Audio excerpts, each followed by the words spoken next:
What's going on, everyone?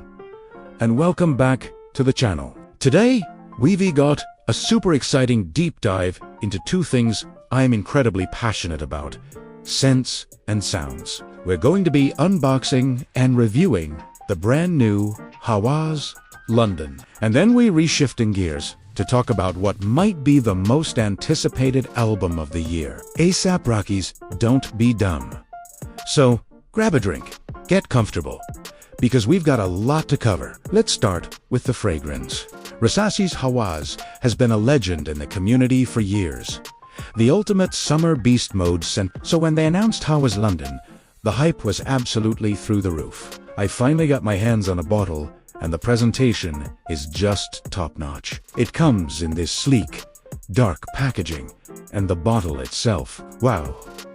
It's this deep, almost black, opaque bottle with a chrome cap, a stark contrast to the original's clear purple look. It feels heavy, it feels premium, a definite step up. They're clearly marketing this as a more sophisticated evening or cooler weather version of Hawas. But what does it actually smell like? That's the million-dollar question. As soon as you spray it, you get this immediate blast of cardamom and a very bright, zesty lemon. It's spicy, it's fresh, but it's got a warmth to it that the original doesn't have right at the opening. The original Hawas is all about that aquatic, fruity bubblegum vibe, which is amazing for a hot day.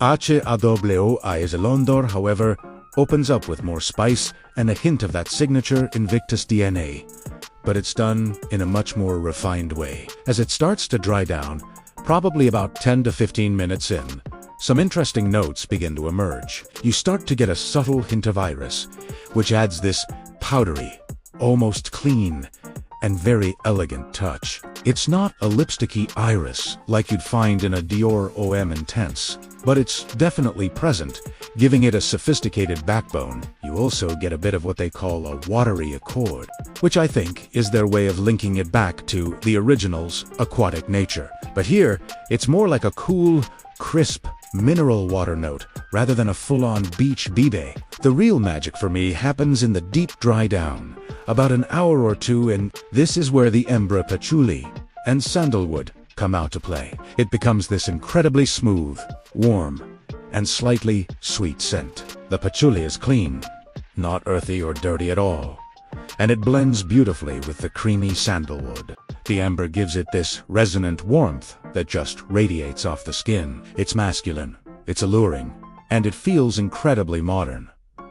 So, how does it compare to the original? They are definitely brothers, not twins. Hawas London is the older, more mature sibling who wears a tailored suit and goes to upscale lounges. While the original Hawas is the life of the party at a beach club, you can smell the shared DNA, that sweet, crowd-pleasing quality, but London takes it in a darker, spicier, more formal direction. Performance-wise, this is where it gets interesting. I've been testing this for a few days now. On my skin, I'm getting a solid 8 to 9 hours of longevity, which is fantastic. The projection for the first 2 hours is really strong. It creates a noticeable scent bubble around you, but it's not obnoxious. After that, it settles closer to the skin, but people will still smell you when they're close. Is it the same eternal beast mode as the original? Maybe not quite, but it is still an excellent performer that will easily get you through a full day or a night out. So, who is Hawas London for? I do say this as for the guy who loved the original Hawas, but wants something a bit more versatile for the evening or for when the weather cools down. It's perfect for date nights, special occasions, or even as a signature scent if you work in an office and want to project confidence and class. It's a massive crowd pleaser, and I can guarantee you will get compliments wearing this. Final verdict?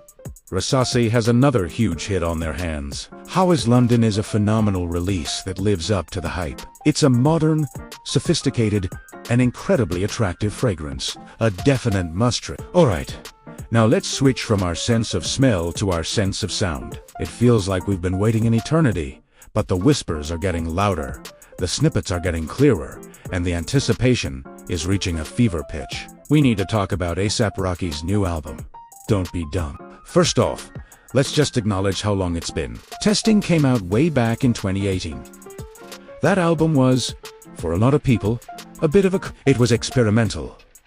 It was lo-fi at times, and it was a departure from the more mainstream sounds of his earlier work. I personally loved the artistic risks he took on Testing, but it definitely divided his fanbase. So, the big question for Do You and Be Dumb is, which Rocky are we going to get? From what we've heard so far, it seems like we're getting a fusion of everything. We've heard snippets and live performances of songs that sound like classic, braggadocious Harlem Rocky. Think tracks like Taylor Swift and Mushroom Clouds. The beats are hard, the flows are intricate, and he's got that signature charismatic delivery. He's rapping with a hunger that feels like he has something to prove, which is always when Rocky is at his best. But then you have tracks that feel more introspective and sonically adventurous. The stuff he's been previewing with producers like Madlib.